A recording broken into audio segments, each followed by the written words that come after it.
Hey yogis, Larissa and Audra here. We're going to talk about the pose of the month, which is King Pigeon. So for starters, Audra is starting in half pigeon. So you can't see this super well. I just want to point it out that her left hip is on the ground. So her left butt cheek is touching the ground.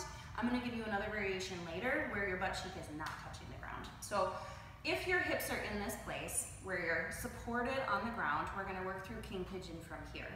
So in half pigeon, both of her hip points are pointing forward, her spine is nice and long. For starters, all she's going to do is bend her back leg. So as she pulls her back leg towards her, she's already going to start to get a quad stretch, and it's just shifting how she's feeling the stretch. So this is step number one, and then step two is to just reach back and try to grab a hold of your foot or ankle. You'll notice that Audra is reaching her thumb up to the ceiling on the inside of her foot. This is going to give her opening through her shoulder and a little bit more of a back bend in her upper back. Audra, go the opposite. Notice how when she points her thumb down, her shoulder closes and it takes the bend out of her upper back. This isn't a bad thing per se, but it does change the structure of the pose. So if at all possible, flip your thumb up and then reach to the inside of your foot. Again, we'll talk about straps later if your hand and your foot are not friends and they're not going to touch right now.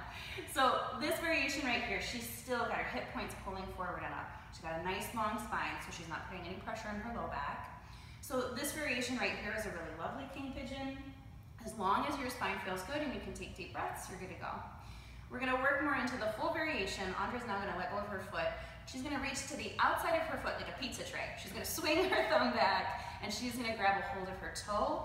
Now her palm is facing the ceiling. What this does is this rotation now gives her access to start to rotate her shoulder and her elbow up towards the ceiling.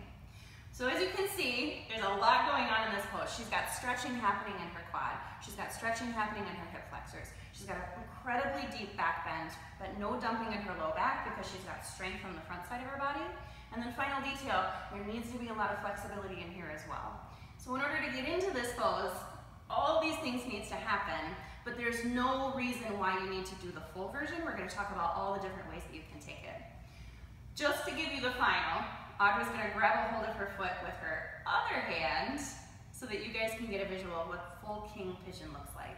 Again, a lot of stretching here, a lot of strength in the front of the body, and a lot of stretch up and through here as well. Nice job, Audra. Thank you.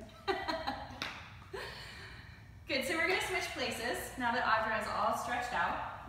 And I'm going to show you guys just a different variation because my hips don't necessarily do that same thing. So I'm going to actually go this leg so you guys can see it. So my half pigeon, you'll see that my hip doesn't touch the ground at all. So if I go to lift my hands, there's not a lot to support me. I actually can't lift my hands. So what I'm going to do is I'm going to place a block underneath this thigh. So that way now I've got a lot of support for my hips. There's no pressure on my knee. My foot is flexed. This King Pigeon, just as great, but you're going to need a little bit more support. So if you have a lifted hip, go ahead and keep your hip up on the block. Same concept. I'm going to bend my back leg. And if I'm reaching back and I can't quite grab a hold of my foot, we've got straps available. You can just wrap a towel around your ankle and you can be here. Same concept. You can still pull your palm towards the ceiling and start to work on that little bit of rotation with your arm if that works for you. Otherwise, just stay here. Can you toss me that block? Person off camera? Thank you.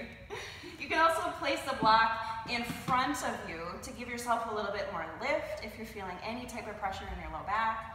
So feel free to use blocks, straps, props. They're going to be incredibly helpful so that you're strong and safe in this pose rather than just trying to throw yourself into the pose.